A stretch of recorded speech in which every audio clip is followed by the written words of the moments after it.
Programa ABC do Espiritismo, com Sérgio Vilar e André Luiz Vilar.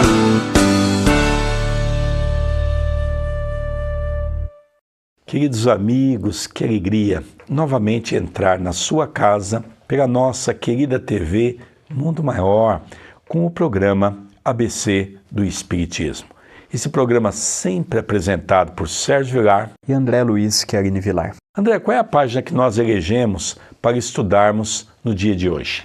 Hoje nós vamos recorrer ao Evangelho segundo o Espiritismo, no seu capítulo 18º, muitos os chamados e poucos os escolhidos, os que dizem Senhor, Senhor. O primeiro trecho bíblico que estudaremos, que está contido nesta temática, está narrado por Mateus, capítulo 7, versículos de 21 a 23. Nem todo o que diz Senhor, Senhor, entrará no reino dos céus, mas sim o que faz a vontade de meu Pai, que está nos céus. Esse entrará no reino dos céus. Muitos me dirão naquele dia, Senhor, Senhor, não é assim que profetizamos em Teu nome, e em Teu nome expelimos os demônios, e em Teu nome obramos muitos prodígios? E eu então lhes direi, em voz bem inteligível, pois eu nunca vos conheci. Apartai-vos de mim, os que obrais a iniquidade. Essa passagem, como todas as parábolas de Jesus, ele mesmo disse, o que é uma parábola? Parábola é aquilo que as pessoas vendo não veem, ouvindo não entendem. Quando Jesus faz referir-se a esse trecho, nem todos que disser Senhor, Senhor, entrará no reino de Deus, mas todos aqueles que fazem a vontade de meu Pai, que estás nos céus. Logicamente, nós vamos aqui englobar a situação que em 2000 anos se passaram e até hoje nós vivemos essa mesma temática. Quantos falam Senhor, Senhor? E ainda temos a maledicência no coração. Ainda somos criaturas egóica, egocêntrica, egoísta. Ainda somos criaturas fofoqueiras. Ainda somos criaturas que fazemos o mal para o outro. Mas a grande maioria vai num templo religioso. Ora a Deus, mas não consegue entender que o que Deus quer não é as nossas preces. As nossas preces nos fazem elevar o padrão espiritual para sermos assessorados no campo do bem, para termos força para trabalhar diante do amor ao próximo. Vemos, por exemplo, em Israel, o Muro das Lamentações. As pessoas ficam horas batendo a cabeça naquele muro, falando de Deus. E quando sai dali, continuam os mesmos homens velhos de sempre, as mesmas atrocidades, os mesmos vícios. E é por isso que no livro dos Espíritos, Allan Kardec pergunta qual é a prece mais agradável a Deus? E os Espíritos respondem, é quando nós fazemos alguma coisa para alguém, estamos fazendo a Deus. Realmente é uma temática milenar, mas atual. Nós encontramos esta passagem de Mateus, este seguidor, este conhecedor da vida e da obra do Cristo, quando Jesus fala a respeito do Senhor, Senhor, ele nos convida a deixarmos a fala, a deixarmos o tempo que gastamos muitas vezes em fazermos a prece. Kardec, no mesmo livro mencionado pelo nosso querido Sérgio, pergunta, aquela prece longa, aquela pessoa que faz inúmeras preces durante o dia, é agradável a Deus? E a espiritualidade fala, mais agradável a Deus é se ela pegasse o mesmo tempo e empregasse, levando um pão, levando um auxílio, levando uma palavra, um sorriso a quem necessita. Já foi a época em que ficávamos presos nas orações, nas palavras, nos templos de pedras que nós, os homens, construímos e edificamos.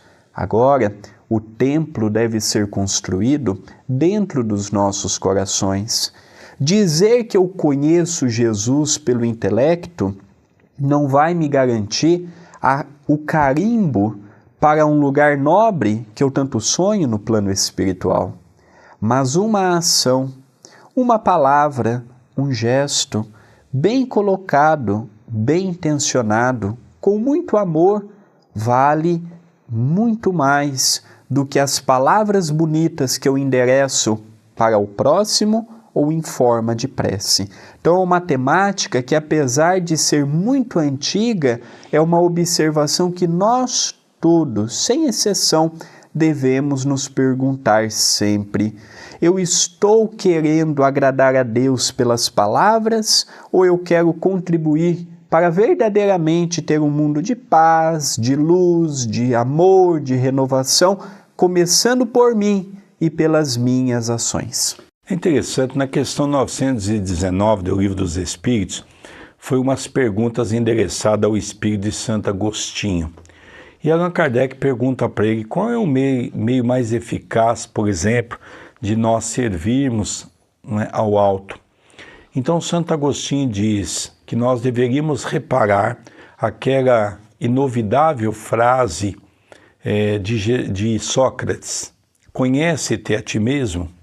Depois, na 919A, ele fala para nós uma coisa maravilhosa, que toda noite ele entrava no seu quarto, fechava a porta, apagava a luz, e ele então fazia um contato com o alto. Fazia e passava em revista tudo aquilo que havia acontecido no seu dia. Qual era o bem que ele tinha feito? Analisava e ele dizia: isso é uma obrigação do cristão. Qual é o mal que ele havia feito? As pessoas que ele não havia atendido. Então ele começava a recapitular cada caso para que no dia seguinte ele não falhasse naqueles erros. Então nós estamos percebendo que realmente conhece-te a ti mesmo. Primeiro nós temos que nos conhecer para podermos saber quais são os nossos limites e aquilo que possamos verdadeiramente edificar. Sem sombra de dúvida, Santo Agostinho, Aurelius Agostinho, que viveu em nossos meios no século IV, não teve no seu início, no início da sua juventude, na sua juventude, propriamente dito, uma juventude que caminhasse com os ensinamentos de Jesus. Foi um homem boêmio, aproveitou a vida no que ela podia te dar dos prazeres da carne. Mas de tanta insistência da tua mãe, ele procura um novo caminho. Ele procura novas temáticas que pudesse elevar o seu padrão mental e a sua conduta moral, até que ele tem a oportunidade de conhecer a Igreja e se torna um dos pais da Igreja Católica, se tornando um grande filósofo, teólogo, autor do célebre livro Confissões, mostrando para todos nós que é possível a modificação, a renovação numa mesma existência. Não conseguirei ser o que ainda sonho e não tenho condições, mas com certeza conseguirei, perante o que eu fiz ontem, no hoje, fazer diferente. Então, que esta mensagem não venha na nossa vida para baixar a nossa estima, dizendo: eu não dou conta, eu não posso, eu não sou capaz. Que nós possamos sim ver a oportunidade que estamos em mãos, trabalhando o máximo, fazendo tudo o que está ao nosso alcance. Às vezes, 1 minuto de esforço, 1 minuto de trabalho ativo, 1 minuto a mais que eu poderia estar na frente de uma televisão, na frente de uma situação que nada vai crescer moralmente, intelectualmente, espiritualmente, este 1 minuto pode gerar uma renovação íntima, inimaginável. Não percamos o precioso donativo do tempo.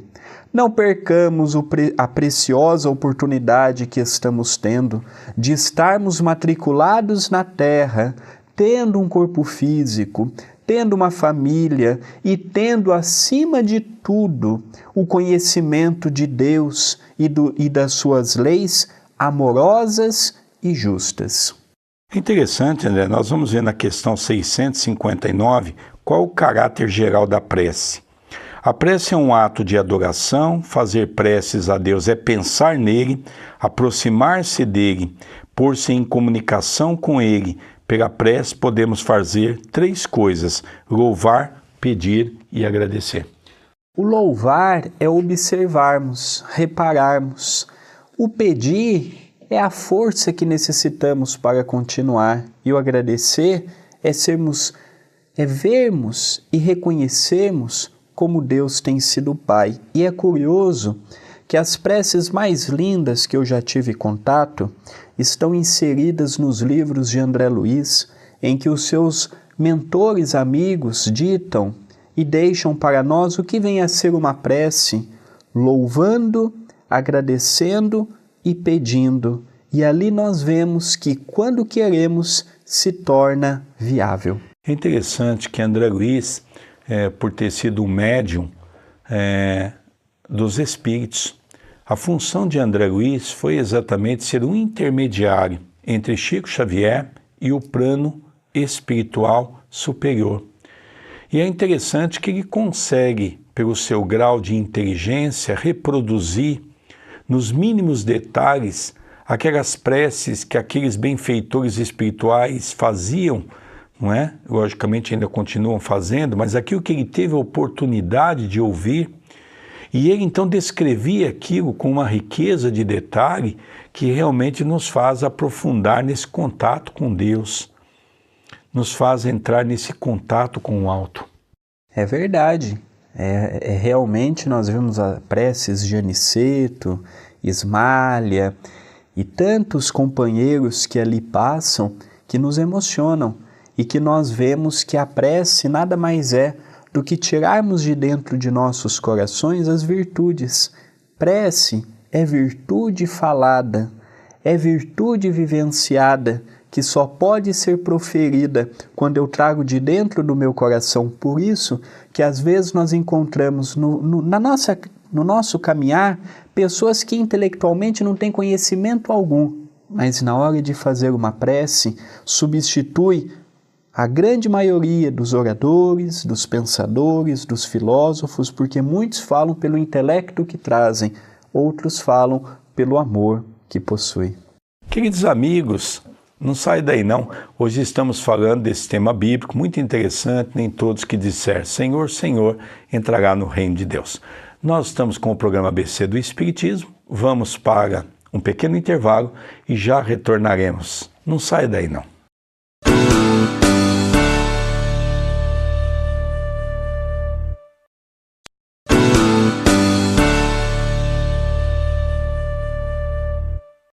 Queridos amigos, que alegria! Estamos retornando com o programa ABC do Espiritismo, apresentado por Sérgio Vilar e André Luiz Querini Vilar. Antes de nós começarmos a retomar o tema que estamos hoje conversando com você, o André tem um recado muito importante. Na verdade, não, são 2 recados, são 2 convites, um do WhatsApp e o outro também do nosso YouTube.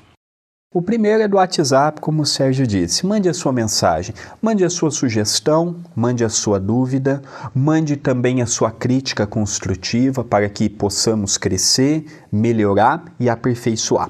O nosso WhatsApp é 19, porque estamos na região de Campinas, 997782794. Se você reside fora do Brasil, é necessário acrescentar mais 55. E nós também temos um canal no YouTube que é o da TV A Caminho da Luz. A TV A Caminho da Luz é um departamento do Centro Espírita Perdão, Amor e Caridade. Centro este que o nosso querido Sérgio Vilar dirige aqui na cidade de Itapira, no estado de São Paulo. Então, se você quiser conhecer outros programas que nós temos ali, youtube.com/TV A Caminho da Luz. André, então vamos dar continuidade em mais uma passagem bíblica para a gente poder conversar agora no segundo bloco? Vamos sim, agora nós vamos ver uma passagem narrada por Mateus, no seu capítulo 7, versículos de 24 a 27, e nós veremos também em Lucas, o médico grego Lucano, no seu capítulo 6, versículos de 46 a 49, quando nos fala, no seu item 7 do Evangelho segundo o Espiritismo: todo aquele, pois, que ouve estas minhas palavras e as observa, será comparado ao homem sábio que edificou a sua casa sobre a rocha. E veio a chuva, e transbordaram os rios, e assopraram os ventos, e combateram aquela casa, e ela não caiu, porque estava fundada sobre a rocha. E todo que ouve estas minhas palavras, e não as observa, será comparado ao homem insensato, que edificou sua casa sobre a areia, e veio a chuva, e transbordaram os rios, e assopraram os ventos, e combateram aquela casa, e ela caiu, e foi grande a sua ruína. Novamente, mais uma parábola trazida por Mateus, também conhecido como Levi, e o outro Lucas, que na verdade foi um seguidor de Paulo. Então nós percebemos que essa passagem é de suma importância. A nossa casa significa o nosso coração, o nosso entendimento. Lógico, de uma maneira figurada, mas aquele que constrói a sua casa em cima de verdades, em cima de conhecimentos da lei natural que nos cerca. Pode vir as dificuldades, que são as intempéries da natureza, que a casa não vai se arruinar. Isso quer dizer, trocando hoje em miúdos para nós entendermos, querido telespectador da TV Mundo Maior, significa que nós devemos buscar conhecimento. O próprio Jesus já havia nos dito: conhecereis a verdade, e a verdade vos libertará. É essa verdade das leis naturais que nos cercam, que traz para todos nós uma certeza para edificar o nosso coração diante da temática da fé. A fé, ela tem que ser raciocinada. Não se permite mais que em pleno século XXI, nós ainda passemos a ser seguidores de cabeças daqueles que estão frente às religiões. Nós temos que aprender a discernir o que é certo do que é errado, o que é verdadeiro do que é falso. Durante muitos séculos na Terra, nós vivemos sob a égide da tutela religiosa, ou seja, não nos era dada a oportunidade de pensar. Por exemplo, a Igreja Católica tem os seus dogmas. O que é um dogma? Dogma significa artigo de fé, indiscutível. Ou seja, vocês têm que aceitar porque somos nós que estamos pregando isso. Então hoje nós já não podemos mais aceitar um processo dogmático. A doutrina espírita, como terceira revelação, veio quebrar esse tabu e mostrar para todos nós a importância de construirmos o alicerce do nosso conhecimento, da nossa inteligência, para podermos seguir o nosso caminho com segurança. É por isso que muitas pessoas, num determinado momento da vida, dizem assim: eu perdi a fé. Não é verdade. Você nunca teve fé, porque você nunca raciocinou pela sua própria inteligência. Você sempre pensou com a cabeça do outro. Quando nós começamos a pensar com a nossa cabeça, André Luiz, tudo ficará mais fácil. E volto a dizer, isso não é novo. Jesus já havia dito: conhecereis a verdade, mas a verdade vos libertará. O estudo do Novo Testamento merece da nossa parte uma análise global e minuciosa. Quando Jesus fala: todo aquele, pois, que ouvem ou que ouve estas minhas palavras, é o nosso caso. nós estamos ouvindo, lendo, meditando, refletindo. Ouvir por ouvir, falar por falar, cai no bloco anterior. Nem todos que disserem Senhor, Senhor, entrarão no reino dos céus, mas sim o que faz a vontade de meu Pai. Então nós somos convidados a deixar aqueles que ouvem ou que falam para aqueles que praticam. Continuam e as observa. Observar é você fazer uma análise profunda da mensagem e da tua vida e ver onde a tua vida, em quais lugares na tua vida a mensagem pode te ajudar. Trazendo paz, eu quero paz.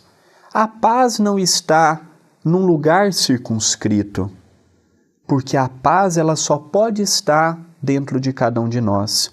O dia que eu tiver paz, eu serei uma pessoa que caminharei sobre a égide do equilíbrio e da serenidade.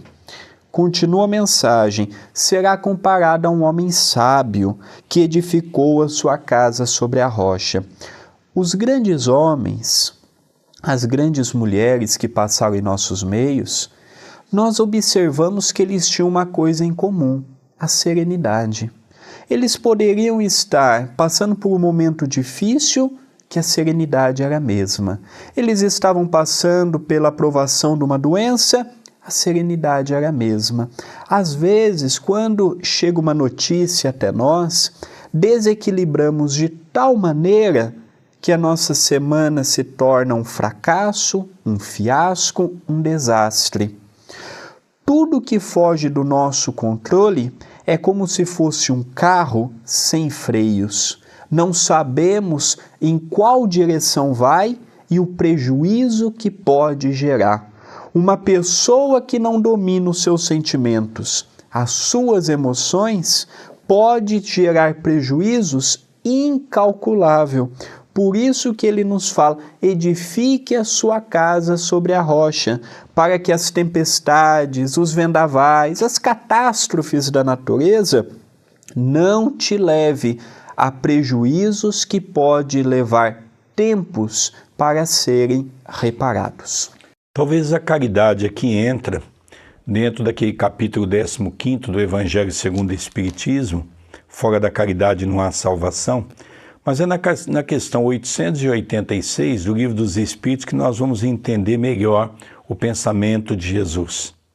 Qual é o sentido verdadeiro da palavra caridade, como a entendia Jesus? E aqui é colocado em 3 partes: benevolência para com todos, indulgência para com as faltas alheias e perdão das ofensas. Sem sombra de dúvida, por esta frase nós vemos o quanto, não posso dizer o telespectador, mas o quanto eu, André Luiz, estou distante do que vem a ser caridade. Benevolência para com todos. Eu sou benevolente para com meu pai, que eu amo ele. Eu sou benevolente para com a minha mãe, porque eu a amo, para com a minha irmã, para a minha companheira, mas eu tenho dificuldade de ser benevolente para aquele que bate na porta da minha casa, muitas vezes com uma roupa toda comprometida, rasgada, suja, com uma aparência que muitas vezes me convida a pensar, é um assaltante. Então, benevolência para com aqueles que nos amam é fácil de ter, mas e para, inclusive na família, e para aquela pessoa que nos convida a repensar no caminho? Já é um pouco mais difícil. Além da benevolência, ele nos convida a ser indulgentes para as imperfeições alheias. Se eu tenho que cobrar algo de alguém, este alguém sou eu e não o meu próximo. E o perdão, que é removermos aquele sentimento contraditório do que vem a ser o amor. É interessante, né? Quando nós lemos o Evangelho segundo o Espiritismo, capítulo 9, exatamente no item 7º, a paciência, eu confesso que quando eu li essa passagem, que a dor é uma bênção que Deus envia aos seus eleitos, me fez realmente me aprofundar numa nova era diante do que é a dor e o que é a importância de passar por essa dor dentro de uma condição do homem inteligente. Mas na metade dessa lição, há uma coisa muito interessante. O Espírito diz assim, que a caridade mais simples de ser exercida é a caridade material, é a caridade da esmola, é aquela que nós damos alguma coisa para alguém. E depois ele coloca uma vírgula e diz assim, nem essa nós sabemos fazer direito. E a caridade mais difícil de ser exercida pelo homem ainda é exatamente perdoar. Nós vemos a espiritualidade, nós vemos Jesus colocando o perdão como a caridade mais sublimada, como a caridade sendo o apogeu do que vem a ser realmente a caridade.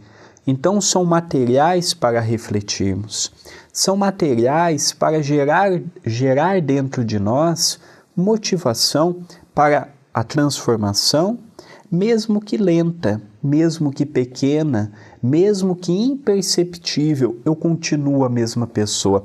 Pode ter certeza, você não continua a mesma pessoa. André Luiz nos fala em Respostas da Vida, neste livro, psicografado por Chico Xavier, que a partir do momento que você entra por 2 vezes numa casa espírita, em algum ponto você modificou. André, faz um convite então ao nosso telespectador para encerrar o nosso programa. Entre em contato conosco através do WhatsApp 19 99778 2794. Mande já a sua mensagem. Queridos amigos, estamos encerrando o nosso programa ABC do Espiritismo. A nossa gratidão, o nosso carinho e o nosso abraço carinhoso a você, o nosso telespectador, e também a nossa querida Silvia, que está nos visitando, veio de Londres. O nosso beijo carinhoso por estar conosco aqui no estúdio. Um beijo carinhoso de você e até a semana que vem. Uma semana de muita paz, de muita luz e de muita harmonia. Um beijo em seu coração.